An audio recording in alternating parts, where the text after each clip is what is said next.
Gasping for air in a failing airlock isn't the heroic death the vids promise. It's just cold. Arthur watched the alien dreadnought jump to warp, leaving him in the crumbling ruins of a forgotten orbital rig. They gave him 30 days of oxygen. He decided they were being generous. Silence in deep space has a texture. It's heavy. It presses against your eardrums until the only thing you can hear is the frantic or erratic thumping of your own heart. Arthur Coburn stood in the observation deck of Outpost Tartarus, watching the streak of Cherenkov radiation fade into the black void. The Van Directorate had departed. They didn't execute him. Execution would have required a public tribunal, a broadcasted sentence, and worst of all, it would have made him a martyr to the outer rim human colonies. The Van were bureaucratic, cold, and immensely arrogant. But they weren't stupid. They preferred natural causes. So, they dumped a convicted human killer on a decommissioned mining rig 30 parsecs from the nearest shipping lane, handed him a surplus rebreather with a 30-day filter, and let the vacuum do their dirty work. Arthur turned away from the reinforced glass. The station was dead. Frost crawled up the titanium bulkheads in jagged crystalline patterns. The emergency lighting was a bruised, sickly yellow, flickering on the edge of total failure. The ambient temperature was hovering just above freezing and dropping. He didn't panic. Panic burned oxygen. Arthur walked toward the central atmospheric processor. His boots clanked against the grated floor, a hollow, echoing sound that emphasized his absolute isolation. His ribs ached where the Van guards had broken 3 of them with the butts of their rifles. His right eye was swollen shut. He tasted copper. They banished a killer, he thought, wiping a smear of dark saliva from his chin. They should have made sure I was a corpse first. Arthur had snapped the neck of High Magistrate Corv. He did it in the middle of a diplomatic summit. Right after, Corv casually admitted to ordering the orbital bombardment of the O'Connor agricultural settlement. 3,000 farmers, mechanics and children turned to ash because they missed a tithe. The Van considered it administrative housekeeping. Arthur, who had retired from the Terran Navy to run a freight hauler out of O'Connor, saw it differently. He didn't use a weapon. He didn't shout a battle cry. He just walked up to the podium, bypassed 2 stunned alien sentries, and crushed Corv's trachea with his bare hands. Now he was here. Tartarus. He reached the processor room. The door was jammed, the hydraulic seals frozen solid. Arthur unclipped the multi-tool the guards had mockingly tossed at his feet before kicking him out the airlock. It was a cheap piece of plastic and stamped metal. A toy. He jammed the flathead attachment into the seam of the control panel, wrenched it sideways, and snapped the casing off. The wiring inside was a mess of frayed copper and burnt-out fuses. He didn't have replacement parts. He didn't have a diagnostic pad. He had spite. Pure, concentrated human spite. Arthur stripped his gloves off. The air bit into his bare knuckles immediately, turning the skin pale and stiff. He began pulling wires, routing power from the localized lighting grid directly into the manual door release. He needed a bridge for the current. He checked his pockets. Empty. He looked at the multi-tool, cracked the plastic handle against his knee, and extracted the conductive metal core. He jammed it between the 2 live terminals. A spark hissed, bright blue and angry. The metal heated instantly, burning a blister into the pad of his thumb. Arthur didn't flinch. The heavy iron door groaned. Rust flaked from the hinges like dried blood. With a violent shudder, the pneumatic lock disengaged, leaving a gap just wide enough for a man to slip through. Arthur squeezed his broad shoulders through the opening, his broken ribs screaming in protest. Inside, the atmospheric processor looked like the ribcage of a rotting whale. Massive intake valves sat dormant. Dust motes the size of snowflakes drifted in the zero-gravity environment of the unpowered room. The Varn hadn't just abandoned Tartarus, they had gutted it. The primary fusion cells were gone, the control servers were smashed, but Tartarus wasn't built by the Varn.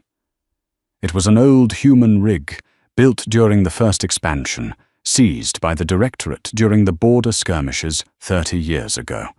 The Varn didn't understand human engineering. They built things to be elegant, efficient, and interconnected. When a Varn system failed, it failed completely.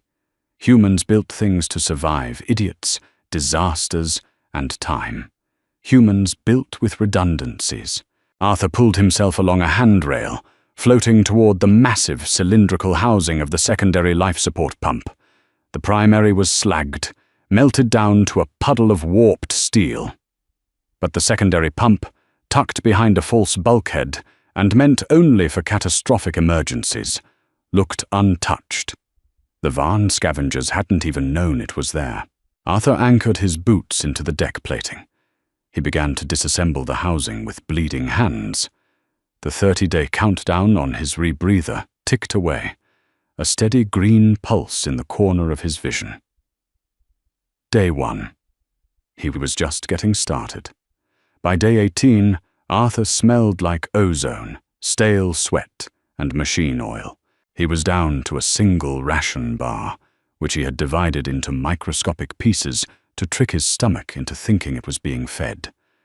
His face was gaunt, a canvas of sharp angles and dark, bruised hollows under his eyes. His beard was thick and matted with grease. But he was breathing, and he wasn't wearing the rebreather. The secondary pump was chugging along with the rhythm of a dying asthmatic, but it worked.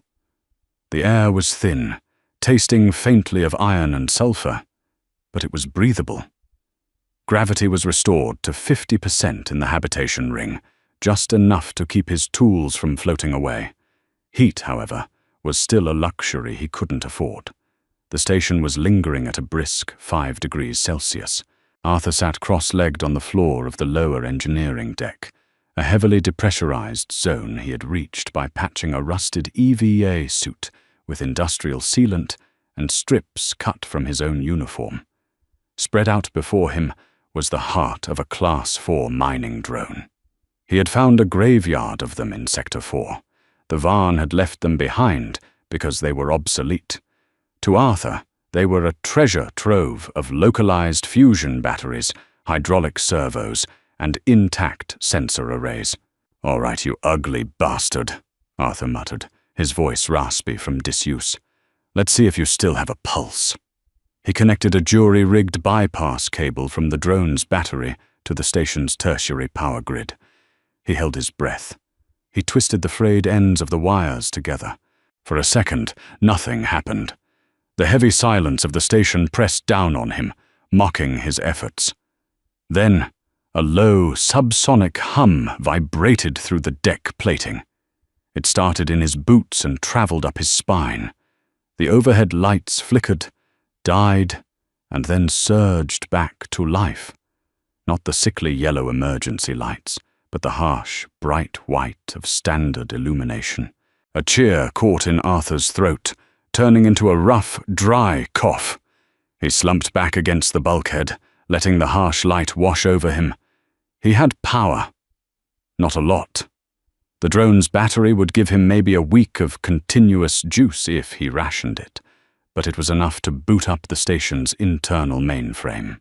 Arthur pulled himself up, his muscles trembling from caloric deficit. He limped to the nearest terminal. The screen was cracked, a spiderweb of dead pixels marring the glass, but the command prompt was blinking in familiar, comforting Terran standard text. He began typing. His fingers flew across the sticky, unresponsive keys. He bypassed the Varn lockouts with laughable ease. They had relied on biometric scans that were now offline, completely ignoring the basic root access protocols human engineers always hard-coded into the BIOS. System restore initiated. Lines of code cascaded down the screen. Arthur watched as the station's schematics populated. Tartarus was massive. It spanned 4 kilometers of twisting metal and reinforced carbon. And looking at the sensor readouts, Arthur realized something that made a slow, dangerous smile spread across his cracked lips. The station wasn't empty. Deep in the lower cargo bays, sealed behind blast doors that had automatically locked when the power failed decades ago, were crates. Thousands of them. The manifest listed them as raw titanium ore, heavy water, and dismantled planetary defense cannons. The Varn hadn't been able to open the doors, and they were too lazy to cut through 3 meters of solid titanium. So they left it. Arthur had the master override. "They put me in a graveyard," Arthur whispered, the glow of the monitor reflecting in his dark eyes. "But they left me the shovels." A sudden, sharp chime interrupted his triumph. The terminal flashed red. Proximity. Alert. Slip space. Rupture detected. Arthur's heart slammed against his ribs. He hammered the keyboard, bringing up the external sensor array. A sleek, angular ship had just dropped out of faster-than-light travel. It was a Varn surveyor drone, heavily shielded and completely automated. It was holding a stationary orbit 200 kilometers out, scanning the station. They were checking on him. The 30-day mark was approaching. The bureaucratic overlords of the Directorate wanted visual confirmation that the human was a frozen block of meat before they officially closed the file on Magistrate Corv's assassination. If they saw the lights on, if they detected the thermal bloom of his jury-rigged power grid, they would know he was alive. They wouldn't leave him to die a second time. They would send a strike team to finish the job.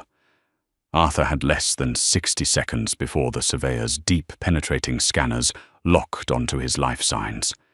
He didn't freeze. He didn't panic. He slammed his fist onto the master breaker, killing the drone battery. The lights snapped out. The subsonic hum of the power grid died instantly. The station plunged back into absolute freezing darkness.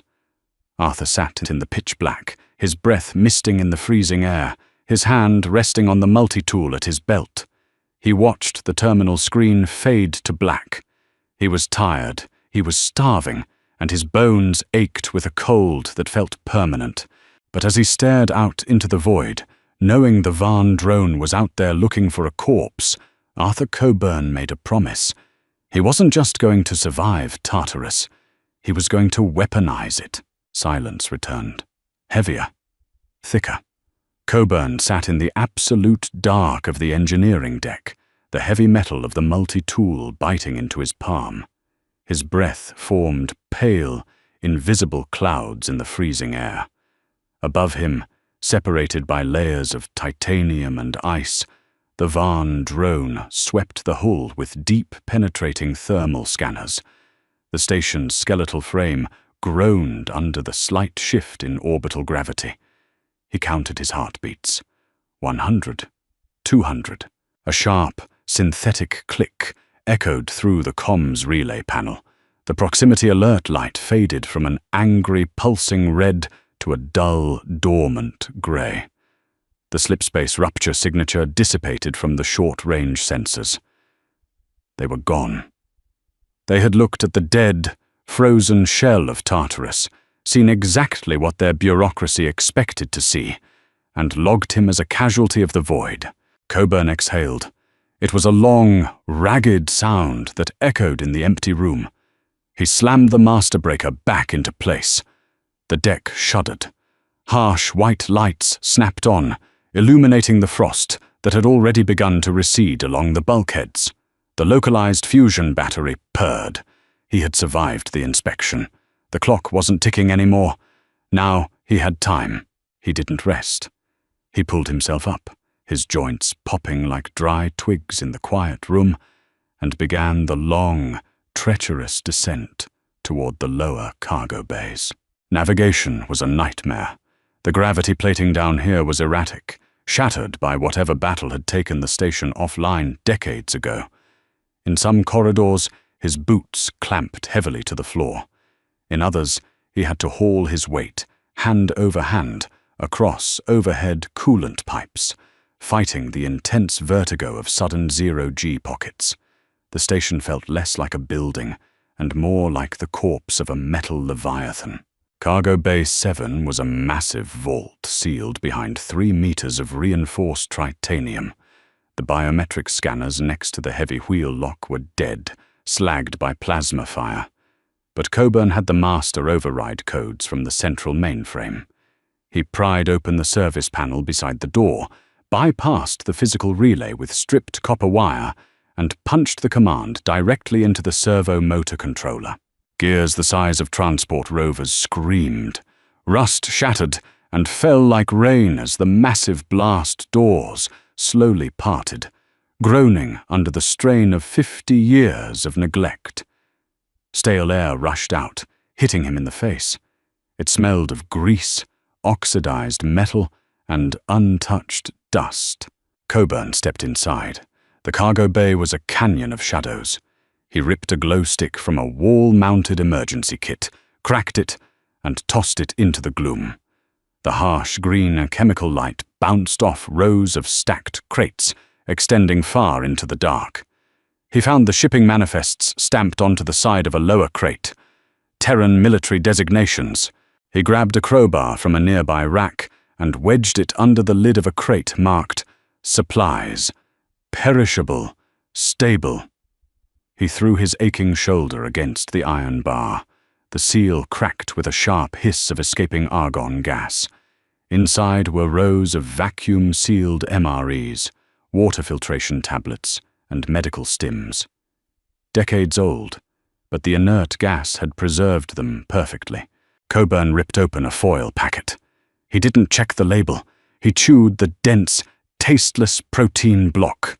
His starved stomach cramped violently at the sudden influx of calories, but he forced it down, feeling the immediate, painful rush of energy hitting his bloodstream. He moved down the line. The next row of crates was larger. Heavy-duty steel bolted directly to the deck plating. Ordnance.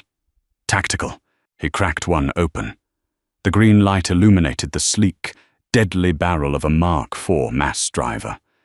It was disassembled, packed tight in impact foam.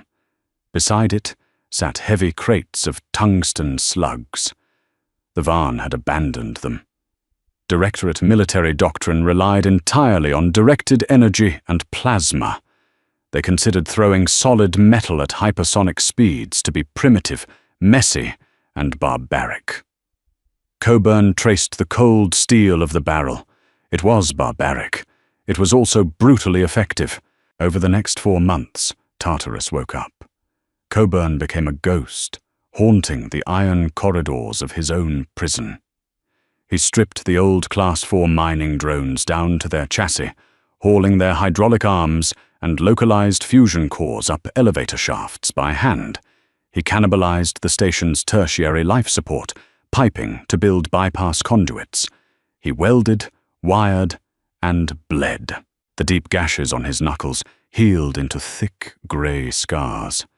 His beard grew out, catching the sparks that constantly rained down in his makeshift workshops. He slept in 2-hour intervals on grated floors, waking up shivering and covered in machine grease, only to pick up his torch and start again. He wasn't just repairing the station, he was changing its nature. He was weaponizing the architecture itself. He took the mass drivers and mounted them inside the main central ventilation shafts. He welded the recoil dampeners directly to the structural I-beams, pointing the barrels straight down the primary habitation corridors. He rewired the atmospheric processors, rigging them to flood specific sectors with heavy, highly flammable industrial coolant gas on command. He turned the airlocks into pressure traps. He bypassed the safety protocols so they could vent from a comfortable standard atmosphere to hard vacuum in less than a second. He ran every wire, every trigger, and every camera feed back to a central command node in the upper observation deck. He built a throne out of salvaged relay switches and blinking monitors, tapping into the station's external sensor array. He was no longer a prisoner. He was the warden. On day 180, Coburn sat in the command chair. The station was warm now. The hum of the scavenged fusion cores was a steady, comforting rhythm, vibrating through the soles of his boots. He was eating a rehydrated bowl of synthetic beef stew, watching the tactical feeds cycle through empty space. Then, the proximity alarm chimed. It wasn't the quick red flash of a surveyor drone. This was a sustained, bass-heavy klaxon that rattled his teeth. Coburn dropped his spoon. He punched a key, bringing up the external optical cameras. A ship was tearing its way out of slipspace. It was massive, all jagged angles and exposed exhaust vents. A Varn salvage cruiser. It was a vessel designed to latch onto dead stations, rip them apart, and gut them for raw materials. The Directorate had officially declared Tartarus a tomb.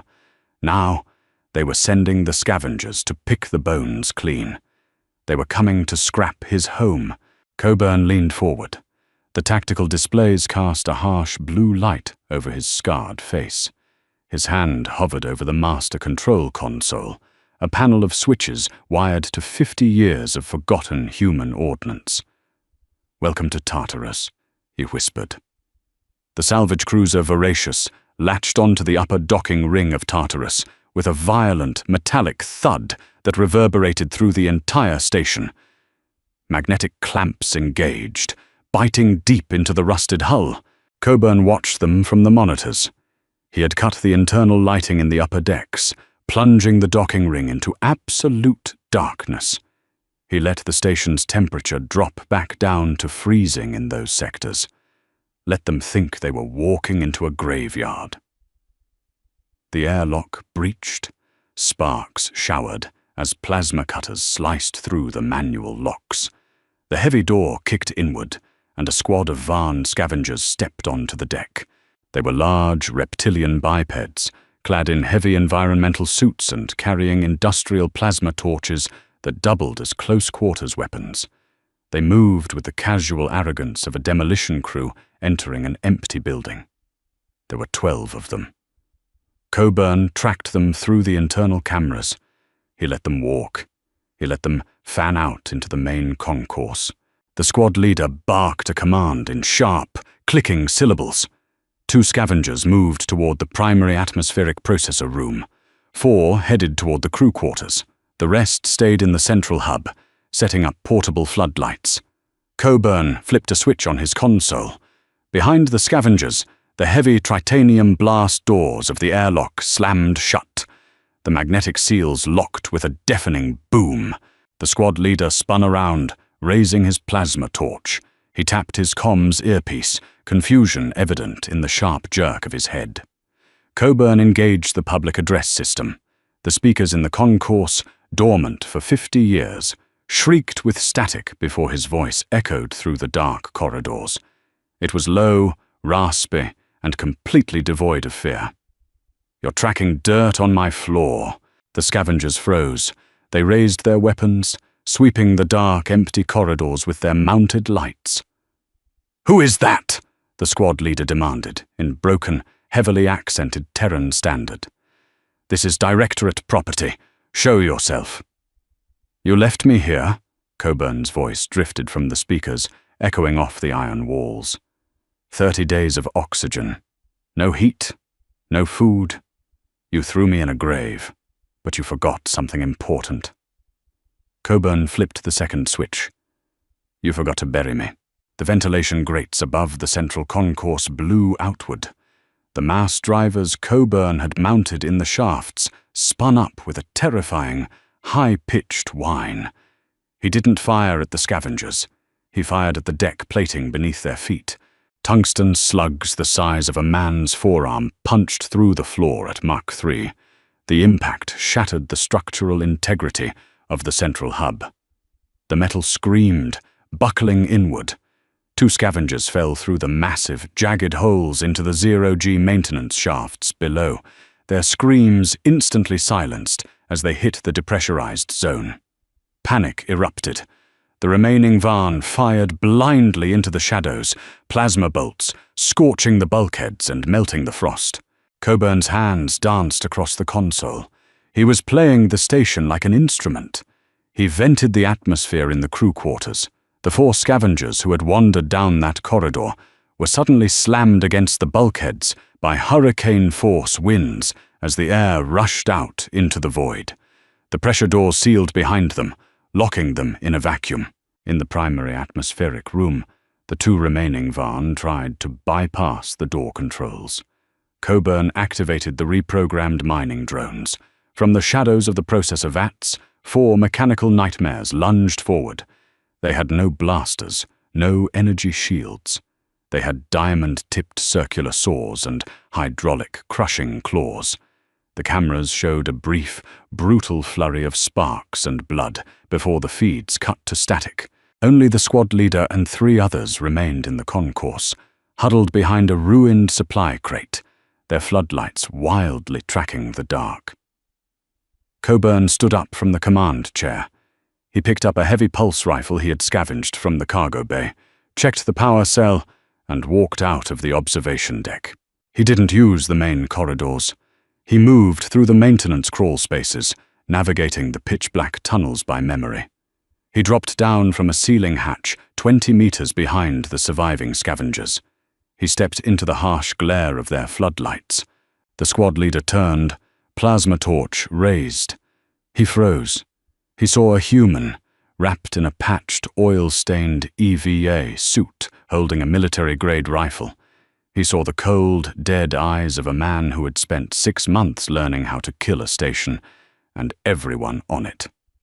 Coburn didn't hesitate. He raised the rifle and fired 3 3-round bursts. The heavy kinetic slugs punched through the Varn environmental suits like paper. 3 scavengers dropped to the floor, lifeless. Only the squad leader remained. He dropped his torch, raising his scaled hands in universal surrender. His breathing was rapid, terrified rattling in his helmet comms. Coburn walked forward, his boots crunching on the shattered glass and frozen blood. He stopped inches from the towering alien. He didn't raise his weapon. He didn't need to. The air around them was heavy with the absolute certainty of who was in control. "You have a ship attached to my docking ring," Coburn said, his voice flat. The alien swallowed hard. "Yes." "Does it have a long-range subspace transmitter?" "Yes.